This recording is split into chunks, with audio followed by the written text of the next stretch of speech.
Hi, I'm Clara. And I'm Stephanie. And welcome to the Practice with Clara podcast, where we go into philosophy and all things yoga related, which has been my passion for over 20 years. This week our theme was Giver and Receiver, where we shared a meditation practice for compassion. We went into tools on how to create strong boundaries. And how to shift energy and emotions.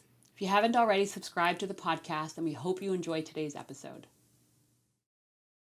Hi, welcome everyone to the Practice with Clara podcast. I'm Stephanie. And I'm Clara. And this week our theme is Giver and Receiver. I thought I'd start by reading a quote by Thomas More to center. A philosophy of life is a bundle of wisdom you have gathered from your reading and experience.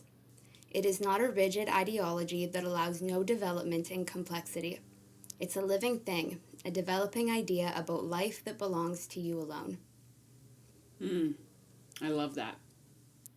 I love that because I find, at least with new concepts or ideologies, there can be a rigidity that doesn't allow for exploration because it's like a set way. And I find, at least for me, the practice, there's nothing set because the individual soul is just so individual. I feel like you need some container.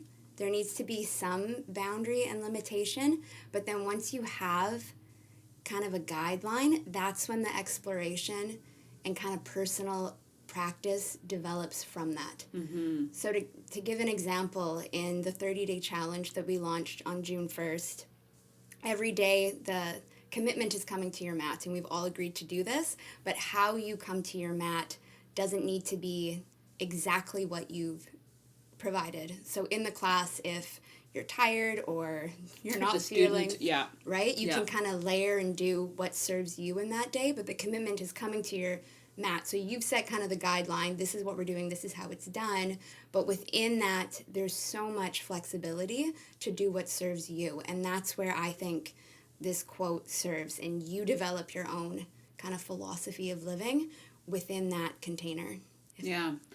I'm going to play devil's advocate because it's kind of an interesting one, that I feel like people who prefer a little bit of dogma, prefer rigidity, are really about that. The idea of the structure is that it creates a container for you to find your own freedom within it. But some people feel like if you veer, I'm thinking of this Yogi Bhajan quote actually, where if you dig many holes, you'll never create a well. You have to stick with one hole to create a well. And so either your backyard looks like a bunch of holes, or you actually connect to water. And so what Yogi Bhajan is saying around that is this idea of stick to one thing and do it all the way. And don't you think it's doing it all the way if you show up every day for the challenge with the intent of coming to your mat and making it through however long the practice is? Sometimes that is literally all you're capable of doing. Or would you say it's, no, I committed, I'm going to do everything that Claire is saying in this? So I don't believe, like what I'm telling you right now, I don't believe in. I'm just playing the other side of this because I think it's an interesting one because, especially in our community, depending upon the lineage of yoga, there are some pretty strong opinions about this. And so I'm just going to play the other side. I fully agree with you that I think just showing up to the mat is the practice in of itself. But what I feel like the other side of that would say is that you have to teeter. It's a very fine line between complacency and honoring, quote unquote, where you are. And sometimes, at least, like I'm thinking like in the Ashtanga series or in like the Hot series, like a series that is set that they ask you to go, kind of do everything, is that you show up doing the best that you can, right, to the fullest of your ability. And the idea of that is to push through discomfort. And so I don't necessarily agree with this, but again, I think it's an interesting one, so that's why I'm playing with it or bringing it up to the community, to bringing it up to you guys, is that when do we know when we're honoring ourselves, or when do we know when we're being lazy? Yeah, and I think, too, and speaking from this angle, when I've gone all out, I'm going to do everything that the teacher's saying, I'm just going to kill it, I've gotten injured. Yeah. Like, that's how I blew my rotator cuff, my left shoulder. So, yeah, how do you know when is enough? And can you, another big question for me is, can I trust the teacher to, watch what's going on and guide me through a safe practice? Yeah, it's an interesting question, and so we're bringing it up, or we're talking about it specifically because we're 8 days into our 30-day challenge, and so and as Steph said, I've curated a playlist of 30 classes for the 30 days, hopefully so that there's ebbs and flows, but you definitely show up sometimes and you're like, is this what I want to be doing, or is it just because I'm like essentially hitting the snooze button and not really wanting to go through it? And so I'll bring it into our, like, Alejandro and I are doing the challenge as well. We're all doing it. Steph's doing it as well. I'd like to hear what your experience has been. But so how I've set it up is essentially Monday, the first day, is kind of like a chiller class, and then Tuesday, Wednesday, Thursday, we kind of come into Vinyasa Yoga, like a little bit more challenging, not super challenging, but a bit more. And then Friday, we kind of take it down to like restorative, chill, yin style. And then Saturday, Sunday, we ramp it up and we do like an hour-long Vinyasa practice. So we are now 9 weeks into being parents, and we do the practice. We've been trying to do it during the day, but it just doesn't work when she naps during the day. So we've been doing it at night. So it's either between 8:30 p.m. and 10:30 p.m. is when we're doing it. Late. And for me, when I practice an intense practice, it'll be in the morning. It's definitely never at night. So like last night was supposed to be Side Crow. That was the class that we were going to do. And both Alejandro and I had just spent like 9 hours. We just got a new office, setting up the office and just doing a ton of work. And so we did Yoga Nidra. We did the quick stretch. We did Friday's class over again because that's what we both needed. We were so tired. And again, like Steph said, I feel like at least when I'm tired and if I try to like soldier through, I definitely injure. Yeah. So personalizing the practice. And what's been nice is seeing people on our Facebook feed. A couple people did that. They've been switching the practices around, like looking at it and being like, actually, today I'm going to do day 6. And then, the next day I'm going to do day 5 and da-da-da-da. Which kind of confused me one day because I was like, did I post the wrong photo of the day today? But no, it was that. Is people are kind of adjusting as they see Which fit. I love. No, it's great. Yeah. I'm all for it. Yeah. And so coming back to this quote that Steph has kind of brought up in terms of like, how do we make not only our practice personal, but our lives personal? It also makes me think of like, at least growing up, we're told, we're supposed to do X, Y, and Z. Like, you need to graduate college. I mean, depending upon actually, I guess, the household you grew up in. But I feel like a lot of households, or the household I grew up in, is like you go to university, right? You get a job, you do these things. And how much of it is what I want to do and how much of it is what I'm being told what to do, which again is the same idea in the yoga practice. It's like the teacher's telling me what to do. Do I need to do it? Do I not need to do it? Like, what's serving me is always a good question. This weekend, so my sister's finishing her nursing degree, so 2 years on top of the 2 years she did like 5 years ago. Mm-hmm. And we're talking because she writes her exam in October, and then she's a full RN.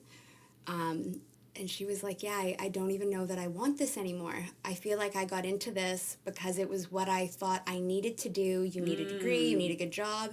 Her passion is aesthetics, like hair schooling and that. Okay. So very opposite. Yeah. And on the but still taking care of people. Exactly. Like counseling, caretaking, making people feel seen and good about themselves. But it was just, you're reminding me of the conversation because she was like, years ago I did the thing I thought I should do, and now seeing the end of the tunnel, I'm completing everything, and I'm now second guessing what I actually want in my life. Yeah. And it is a little bit of that, where it's the same thing. You go to university, you get a good job, blah, blah, blah. And that's the problem, is that if you're constantly doing what society or whatever kind of ideology you're listening to demands, your whole life could pass by and you don't even recognize what it is your heart is longing for. Yeah. Yeah. So on that note, let's move to our next question. So wait, I'm gonna leave it because I feel like we should leave it on a little bit of a lighter note just for all of us out there. So what we're kind of like playing with in terms of this question, and what I invite you to ask yourself is, what you're doing right now, are you doing it out of obligation? Are you doing it out of desire? Are you doing it out of need? And none of the intentions are bad or wrong. But being honest with why you're doing whatever it is that you're doing is like the most important thing. Yeah. And sometimes we do need to do things out of obligation, or we need to do them because, that's what needs to get done. And in the same breath, right, can I show up or do it with a bit of passion or a bit of intention or a bit of mindfulness, so that I'm aware of doing whatever it is that I'm doing, so that ideally you don't wake up, one day and be like, how did I end up here? And so that ideally your life doesn't pass you by. And, okay, in that vein, the conversation ended with my sister where she was like, now at least I have something that I do like doing and it pays well. So if I do go back to school for hairdressing and do that on the side, I have balance in my life. Mm-hmm. So it's balance. It's all kind of figuring things out, and it's never too late to flip gears. No. Yeah. No. And it's never too early to get mindful. Yeah, okay. On the other side of that.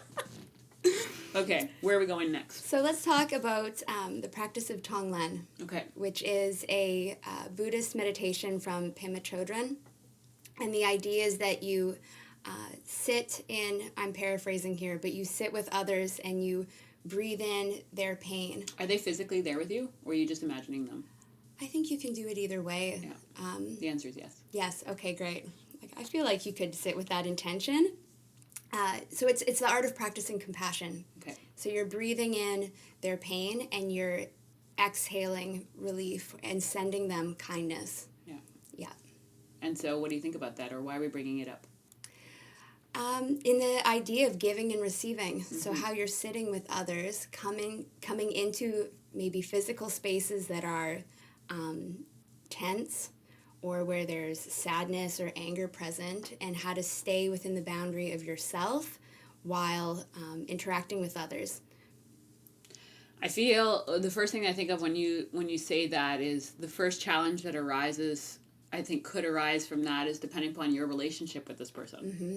And so that's an interesting one to also show up, is that you need to be, I feel like in order to do practices of compassion, at least in my own experience of them, is that I need to be able to step outside of the story that I have around that person, mm-hmm. in order to see them as a full human. And why I'm saying this is because I waited tables for a long time in New York City, and there was a point in time when we became union at the hotel that I was working at, and all of a sudden there was like a war between the waiters, I was a waiter at the time, and everybody else, because the tip out scale changed because of the way that the union had been set up. And everybody who was not a waiter was very angry with the way that the tipping out, meaning the way that the waiters paid, the bar staff, everybody, changed, and everybody stopped speaking to us. And I used to do money at the end of the evening, meaning that we were a pooled house. Everybody would give me money. I would kind of like delegate and put all the money together for everybody. And there used to be this one food runner who would stand over me and yell at me, and then he would yell afterwards because they were very angry and about the way that the pay was happening. And this was like really early on in my yoga practice. I was going to Jivamukti like every day. And I remember listening to Ram Dass. At one point, they used to play a lot of Ram Dass while we were doing yoga, who's an amazing speaker. And he was talking about how the practice of compassion and really working with people who challenge you the most, and to allow them to be your practice. Mm-hmm. So that's what I did for 3 months. I dedicated my practice to this lovely gentleman. The yelling food runner. Yeah, the yelling food runner for 3 months. Wow. So every day that I showed up to my mat, I thought about him. And for the first couple weeks, I was angry. Like, what was coming out of me was toxic. Like, I was just so upset because I hadn't cleaned up my own story around it. And one of the gifts of showing up to the practice and doing that is that within that time period, I actually cleaned up how I felt about him. And so, 3 or 4 weeks in, the charge around how I felt about him, meaning the had really lessened. And then for the next little while, it started to shift for me that I started to soften and see him as a whole human. And so it was a really it was such a cool practice for me, and a very challenging one. Like, it did take about 3 months for me to get to a place that, yeah, I think 3 months in of that practice, he stopped yelling at me at the end of the night because it wasn't affecting me anymore. Well, he probably felt that you weren't as resistant and charged toward against him. Yeah. You know? So that would be one reason to do a practice of compassion, I thought. Yeah. We could kind of bring that up is if you have somebody in your life that the charge is strong, meaning that you feel a very intense emotion that can take you on a ride versus you go on like I always say, I'm not the one driving when those emotions are. I'm like in the back seat just holding on for dear life. And so I feel like one of the gifts of the practice of compassion is to actually create a softness around you so that there is no charge. And so that would be one reason to do a compassionate practice. And I feel like another one to do it is if you see someone in your life who's clearly suffering. I mean, actually, I feel like we're all suffering, but someone who's clearly suffering who could use some metta, some loving kindness. And so allowing that to be your practice, again, is really beneficial. And I wanted to put it back to you, like, have you ever done a metta practice or a practice of compassion for somebody, and how did that work for you? Metta in terms of clearing for myself, like you're talking about? Loving kindness, so just sending them... Yes. And it was somebody who I could see, actually two times, with friends who I could see were going through their own cycle of suffering, and I was very close to them, and it hurt me watching them, and just you get stuck in a loop is what I felt. And I've been there, we've all been there, where you're stuck in your own loop. Yeah. And my practice was, before I went to bed, I would sit and think about the person and send them kindness. So I wouldn't, like Tonglen is you're breathing in the pain, which I didn't quite do that just because I don't feel comfortable in taking in someone else's. That for me was a bit of a boundary, so I just held on to the essence of the person and would send them my own kindness. And so has that shifted for you? Do you feel like you're now able to breathe in people's pain? Because that is like, that is a tall ask. No, I don't. And for myself, because I feel like I get sucked into other people. I feel like I'm an empath, and that I can get really drawn into what other people are feeling. Yeah, so let's just break down what empath means. Yeah. So an empathic person is someone who can feel the feelings that other people are feeling. Generally, it's visceral, like they can actually feel it. You can feel it in your physical body. Yeah. So you walk into a room where you step into someone's field, and all of a sudden you feel like crying or something, or you feel a strong emotion that you realize is not yours. Yeah. So keep going. Yeah, and I am now learning how to deal with not getting pulled into other people's emotional cycles, and that has been my work, I'd say, for the last year. Because I used to, and I'd get all spun out with myself. And a couple years ago when I started teaching yoga, I couldn't identify why I would feel kind of dizzy or sick or lots of different things leaving the yoga class, and I wouldn't know what to do with that. And you mentioned once lots of different ways to purge the energy, and washing your hands or touching the ground. Yeah, let's go through them just so that we can offer it to our community of people. Yeah. And so if you are somebody who is either, generally I feel like a lot of empaths actually go into the healing modalities because we have this automatic urge to take away or shift people's pain, and then that's why I find a lot of healers actually burn out because they don't know how to cleanse the energy that they're picking up. Yeah. And that's what Steph's kind of talking about right now. And so what is something that you do in order to kind of, now that you're aware of it, now that you know that you're like, oh, that's not mine, what do you do? I like being outside. I feel like getting outside in the elements is really reassuring for me. If I can't go directly out and be by the water or in the wind or in the trees, because sometimes you can't. Yes. Closing my eyes and, for lack of a better term, my therapist gave me this one, to close my eyes and imagine a channel connecting me to the center of the earth. Yes. And then at the center, there's water. So there's some fluidity, and you're just pouring that emotion back into that pool that everyone is connected to. Yes. So we're all sharing it. It's not mine, it's not yours, it's everyone's. Yes. And I don't need a direct line to it. And essentially, you're giving it back into the earth. And it's grounding, because I tend to go way up here, and then I can get hysterical. So putting it down where it's, Yeah, my martial arts teacher, Constantine Darling, used to, it's a martial art technique as well. And so what you do is you literally feel your feet, and you allow the emotion to wash down into the earth, because the earth, at least in the martial art I studied, the earth can take every energy and transform it. Yeah. So it doesn't matter what kind of energy it is. So if you ever feel like you are holding on to something that is weighing you down or not working for you, envisioning, I love that. You can have that connection of the center of you with the center of the earth, and having that go down. Or like for me, I'm very tactile. So actually like moving my toes and feeling the ground underneath me, and then envisioning that I'm literally like washing it down my legs and into the earth, down my legs and into the earth. And so, that's a wonderful technique to do. And also going outside and kind of remembering that you're a part of something greater is another beautiful way of doing it. I also recommend, if you can't do it or you need to do it right away, is washing your hands.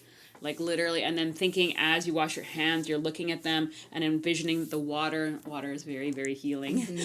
Envisioning that the water is washing away anything that you're holding on to. And so the other part of that, though, is as you're washing your hands, envisioning that whatever that feeling is actually coming down the arms and out.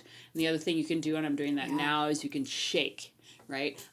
There's a practice that we did this week in the 30-day challenge, and it's something that animals will naturally do, is after a traumatic experience, they start to shake, right? And the idea of the shake is actually to move the energy out, to move the experience out. So if you are feeling a lot of intense emotion like that, then you can literally just shake your whole entire body, and you want to really hit your heels on the ground. There's marma points, there's pressure points, acupressure points on the bottom of the heel that can really help stimulate healing. And so you hit your heels and like shake, and that would be another great way to relieve or get rid of the emotion. And you're reminding me of a conversation I had with someone where I was in kind of an altercation with someone, and when I was replaying it to a girlfriend and we were chatting it out, she's like, your nervous system actually goes into shock. It does. When you feel like you're being attacked, which is why I immediately afterward, I just cried. Yeah. And I always get upset with myself because I wish in the moment I could ground and speak and articulate, but usually I can't. I lock up and then I start crying. Yeah. And that is, so your nervous system goes into shock, and the shaking releases it the same way crying does. Yes. So to dance, to run, to go do something that expels all that anxious energy. Yes.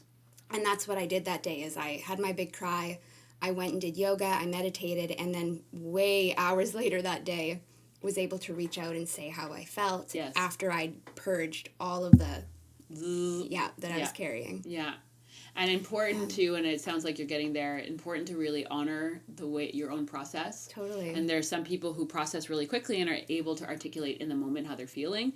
But I find that most people, it doesn't work that way, because you need to sit with what it is that you're feeling, because generally as soon as a surge comes, some sort of strong emotion, like you can't actually generally articulate, because the emotion generally starts driving the car, as I like to say. Yeah, and you used it earlier, I'm being pulled by this force that is not me, and I tend to not like to react against the other person, which is what happens in anger or sadness. So I kind of freeze up like deer in headlights, which, honoring your process. And it's why, and this was another point I wanted to get around to, it's why I was recommended to take Reiki training. And Reiki is,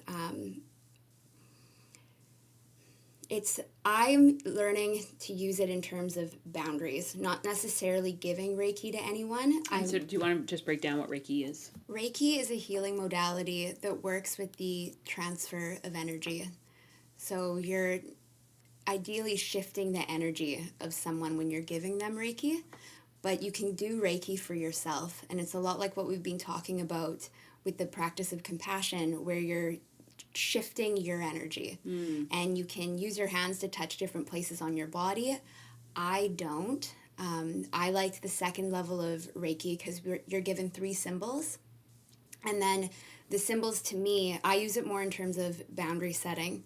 So I use the symbols. You can, again, use your hands to draw them, but I like closing my eyes and doing more of a visualization practice. So I can be in a room full of people or on the bus and doing it without physically drawing shapes in the air. And so what's the idea of drawing the shape in the air? Why would you do that?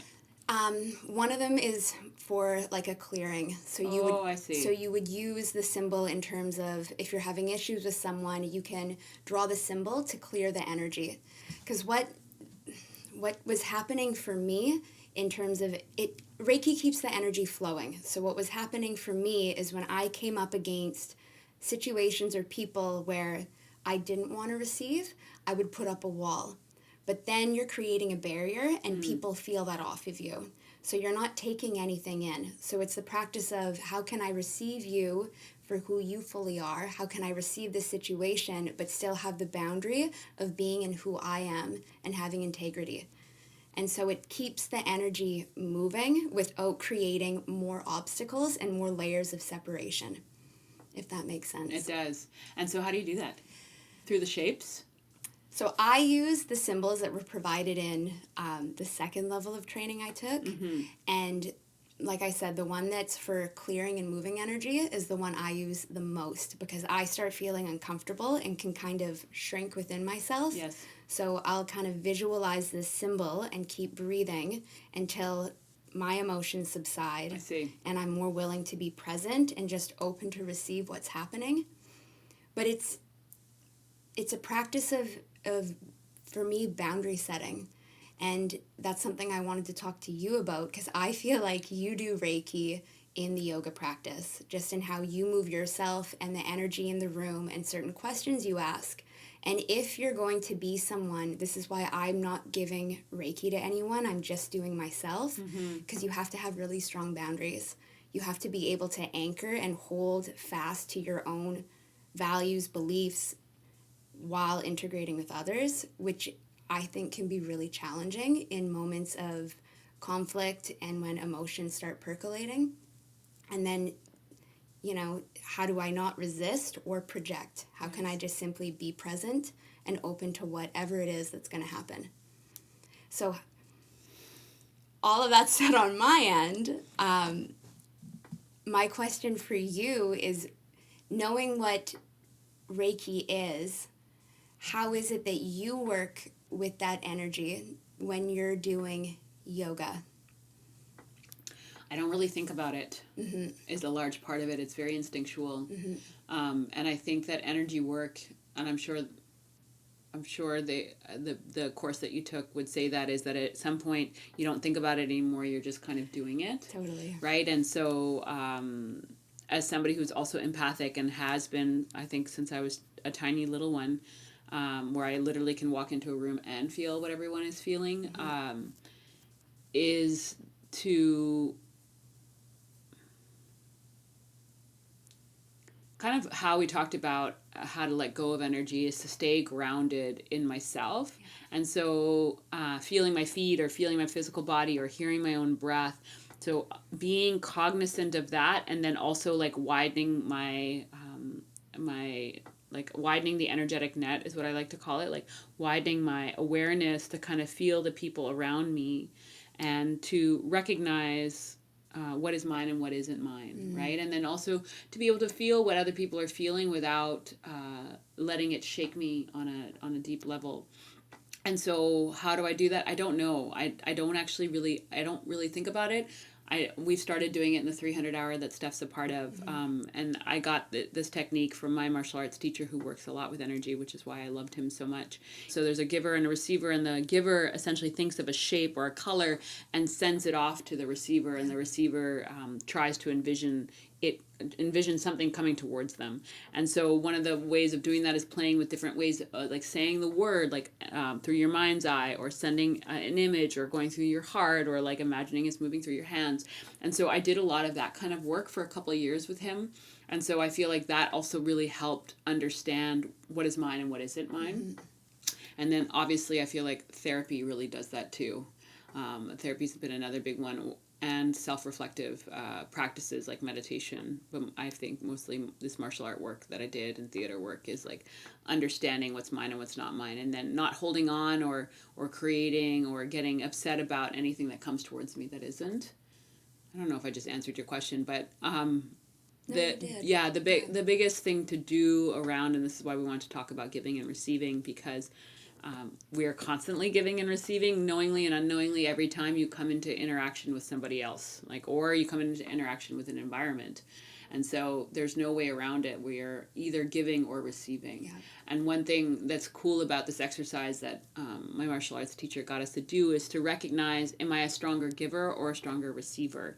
Meaning, do I, when I come into the room, do I take up space? Do people know how I'm feeling? Or do I walk in the room and I can feel what everybody else is feeling? And sometimes we're one or the other, depending upon the dynamic of the people that are in the room. But it's an important one to understand, because that'll also help you get clear around your boundaries. You brought that up in our 300 hour when we switched partners to examine if we could send the symbols stronger or receive them. Yeah, I remember you asking us that. Yeah, because the dynamic of the person that you're working with or the environment you're working with is also going to change whether or not you are a giver or receiver. And it is all boundary work. Like, a large piece of this is learning how to develop and set boundaries around the way you're interacting with your environment or with people, which is something that I don't think we talk about enough. Yeah. And how would you think that what would be some tools that you would recommend for people or tools that you've worked with in order to create strong boundaries? Therapy has been a big one for me, and it's also why I took the Reiki training in determining where you're going to draw the line with people. Yeah, so the eye. So for me, where I'm going to determine how much I'm going to take. So for an example with this would be when I taught a yoga class, how long am I staying with students afterward? Great. And talking and asking questions. Yes. And I did need to be like, okay, 10 to 15 minutes, and then I have to leave, or you will be there, forever, just chatting idly with people and listening to their stories, which is great, but it also, when you teach several classes a day across the week, it's very taxing. Yes. And then the other side of boundaries is what you can let go. And that, you brought this up, I think, in an intensive we'd done in carrying all the burdens, like how much can you put down and just don't pick it up again. So the disagreement you got into with your girlfriend, your sister, your mother, don't keep replaying the tape in your head. Yes. Like, resolve, talk to the person, talk it out, and then put it down and let it rest. Yeah. I'm reading this great book right now called Mama Zen that my friend Carolyn gave me, which is a Buddhist take on parenting, essentially. And it's a lot of Buddhist philosophy just told in a different context, which is always, I feel like, always fun to read things in different contexts. So one of the things that it said that I really loved, and what you're bringing up right now, is that there are going to be moments in every parent's life and in every person's life where you blow up and you lose it and your emotion runs away. And so instead of beating yourself up around that, the real practice is how quickly can you come back to neutral, right? And so that is the biggest work, is how to come back. Because I remember, actually, I was talking about this with my therapist recently of I'd like some more tools so that when I'm in conflict with my partner, how do I not get to that point of blowing up? And essentially what she said, and it's the same thing that Mama Zen is saying, is you're going to blow up sometimes. That's inevitable. Yeah. And I know that but it's nice to hear it and you're right. But the important part is how quickly do you come back? How quickly do you let it go? Yeah. Right? How quickly do you let the conflict go and be okay, now we're in this moment. I'm forgiving what happened before. I'm forgiving myself as well as my partner or my child or whatever. And moving forward now, how do we go? Yeah. And so I think that has also, for me, been a very big lesson in my own boundary work, is I don't remember if it's a Buddhist saying, but people love to hold the hot coal, right? And that's a choice to hold the coal. And the coal is the conflict. The coal is the story that you tell yourself. The coal is the thing that you don't, that is your story. I'm this kind of person, or the world, is doing this to me. It's that just burn. And we have the choice to put the coal down whenever we want, but we keep holding on to it until all of a sudden we're burning, and then our hand's burning and it's going up our arm. And so when do we put it down? So the practice is, how quickly can I put it down? Yeah. Right? And so I feel like that's, at least for me, that's been a lot of my boundary work, is like, let it go. Like, put it down, let it go. And now in this moment, forgive myself, forgive the person across from me, and like, how do we move forward? And I find that work also does, like, I do that kind of work when I'm doing group work, knowingly or unknowingly, is like trying to see people, especially if they trigger me, for who they are, let it go, love them for who they are, and keep moving on, right? Because a big piece, and you've said it a couple times, is the story we create around whatever it is that's triggering us. Mm-hmm. And it's so subtle and subconscious. I'll recognize that I'm doing it, and I'm like, okay, that is an assumption. That's my expectation. Have I vocalized any of that's a big one for me, is that I'll start getting a story running around in my head, and if I check myself, I'm like, oh, I actually haven't communicated my needs or made a request. So I'm building up all this against someone, and I'm like, oh, I actually didn't tell you I wanted to go for lunch, and now I'm mad at you. It's like, okay. Yes. Yeah. So not attaching yourself to the story or creating a dialogue around something that may or may not be happening. And then the other part that you're talking about right now that's also important, and I'm also working on myself, is transparency. Yeah. Like, just being fully transparent, where you're like, in this moment, I'm feeling X, Y, and Z. You know, instead of feeling it and then being like, why don't they know that I'm feeling this, or whatever. That's my story. So that's why I'm bringing it up right now. Is like, I get very upset. Like, why don't you know that I want to have lunch? You know, or whatever it is. And of course they don't know, because you haven't told them. They can't read your mind. Anything. Yeah. So giving and receiving is such a fascinating one. It's like this interaction, this play between you and whatever it is outside of you that cannot read, that cannot know inherently what's happening within you. And so part of, at least for me, the practices, all practices, the Reiki, whatever, the martial arts, is like learning how to communicate what's happening inside without a strong, you know, where to the point where you blow up. And it doesn't, you've just said it doesn't matter what you're doing, but recognizing that everything needs to move, that you're not building resistance against it, and you're not, projecting and blasting your shit all over someone. Because we talked about this in a different talk, and when you feel that swell of emotion, put it somewhere else. Yes. Move it. Yeah, move it out, or create art, whatever you need to do to express purge. it. Yeah, express it. Don't direct it at someone. Yeah. Yeah. Okay. This is great to read. My next quote from Thomas More. During the dark night, there was no choice but to surrender control. Give in to unknowing and stop and listen to whatever signals of wisdom might come along. It's a time of enforced retreat and perhaps unwilling withdrawal. The dark night is more than a learning experience. It's a profound initiation into a realm that nothing in the culture, so preoccupied with external concerns and material successes, prepares you for. Okay. And the dark night is when we are in something intense, when we are in shadow. Yeah. Meaning that we're in a place that is discomfort, that is unknown. And Thomas More is celebrating the idea of being in our sadness to learn more about ourselves, instead of calling your sadness, depression or whatever other terminology you want to give it, and just saying, today I'm sad, and letting yourself be in that experience, which is why I love this book. It's Which book, where is that? Which one is that from? Thomas More's Dark Nights of the Soul. Okay. Yeah. Okay. And so we kind of went into this, if you listened last week to our last podcast, we started to talk about the shadow school, and then life happened and we had to move on. But so it's beautiful that we're kind of coming back to it in terms of giving and receiving of the emotions themselves, and allowing there to be space for them to be felt without pushing them away. And so sometimes receiving doesn't mean from another person, but it actually means from the inner, what I like to call the inner landscape, or the other aspects of ourselves that want to be expressed that generally we don't give space to. And the word surrender sticks out, because you have to soften and to feel those things. And in my experience, usually when I get mad, if I can let the story go and let the anger subside, what I actually need to do is cry, and I feel sad.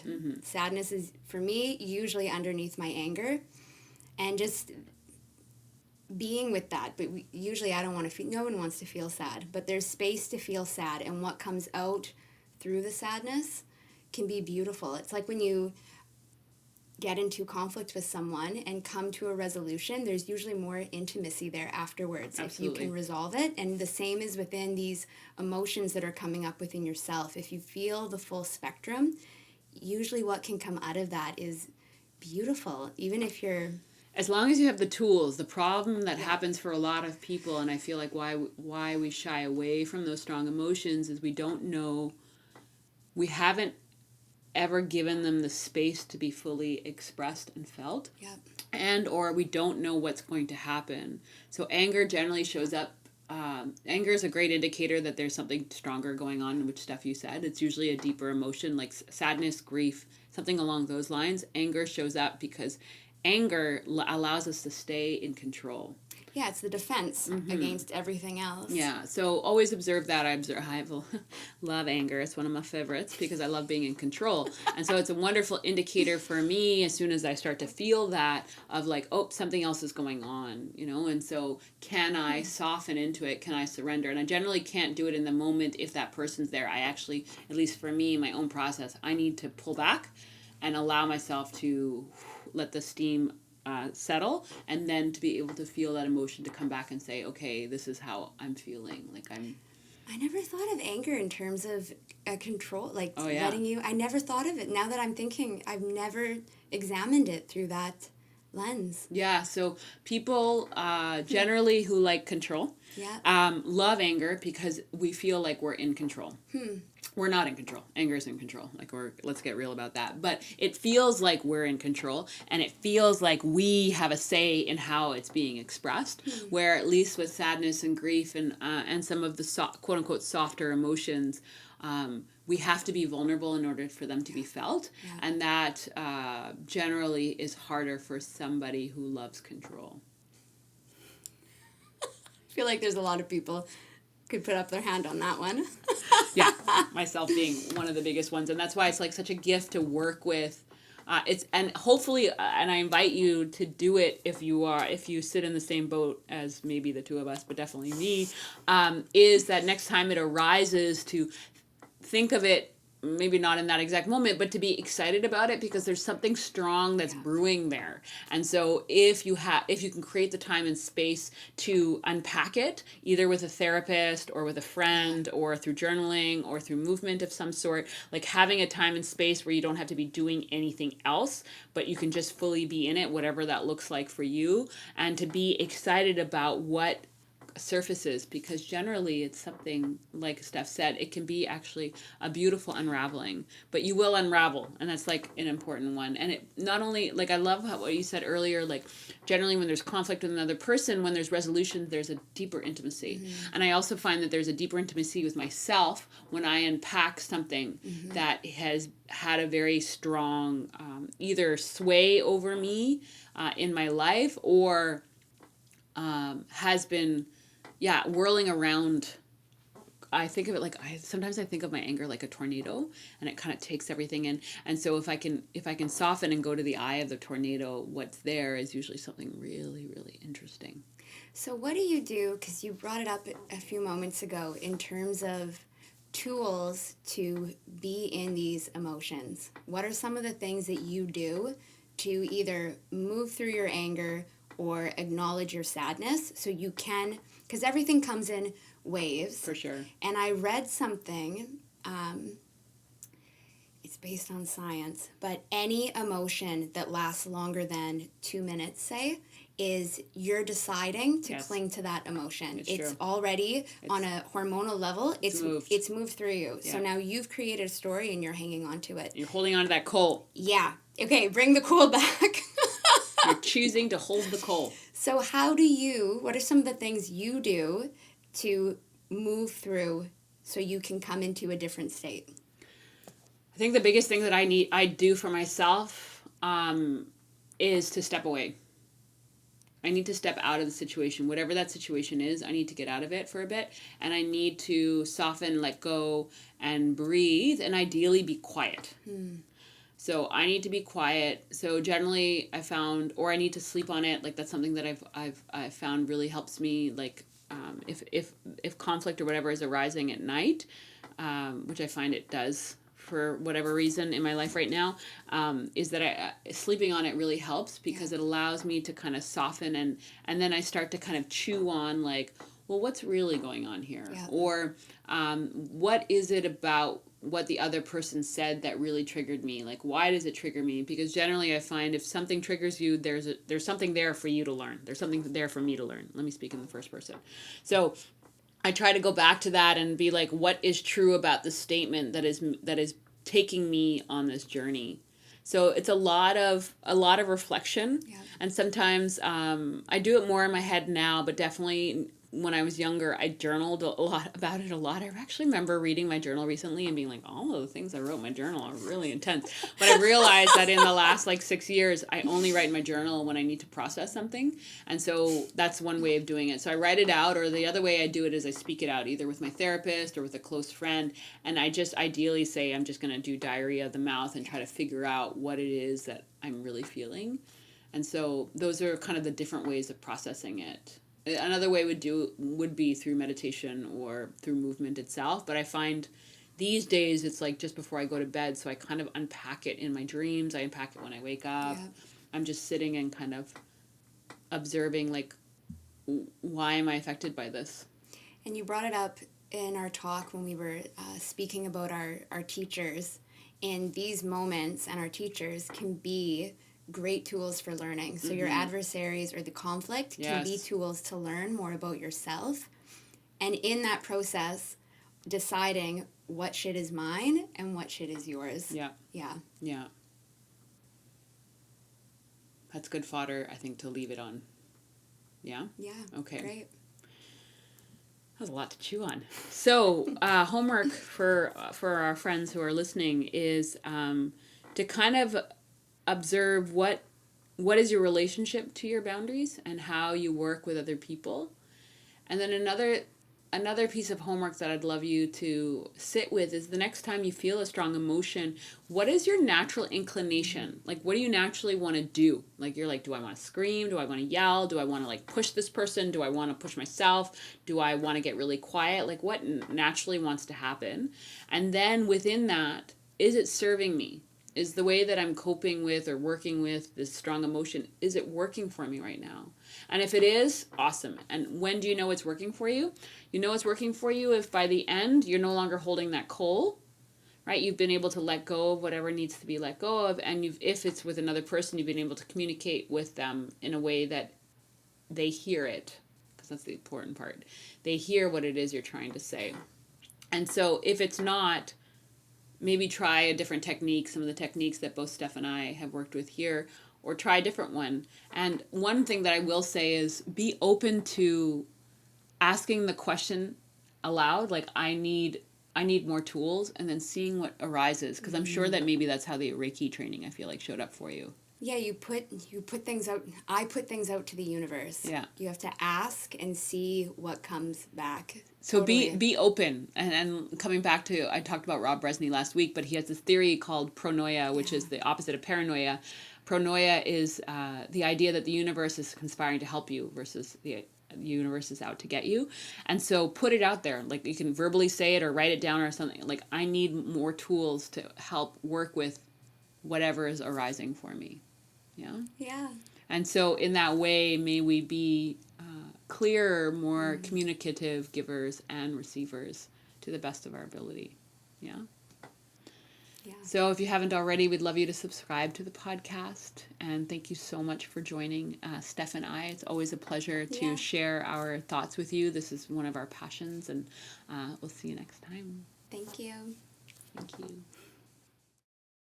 Thank you for joining us today on the podcast. Today's podcast is brought to you by the Practice with Clara app. That's mine. I've created almost 100 yoga classes for you to do at home or on the go. And they're available to you on your favorite device, including mobile, desktop, and TV. These classes include Vinyasa, Slow Flow, Hatha, Restorative, Yin, mantra, meditation.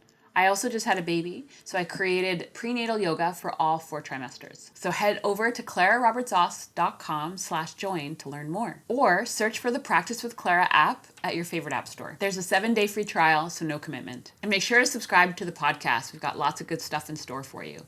Until next time, namaste.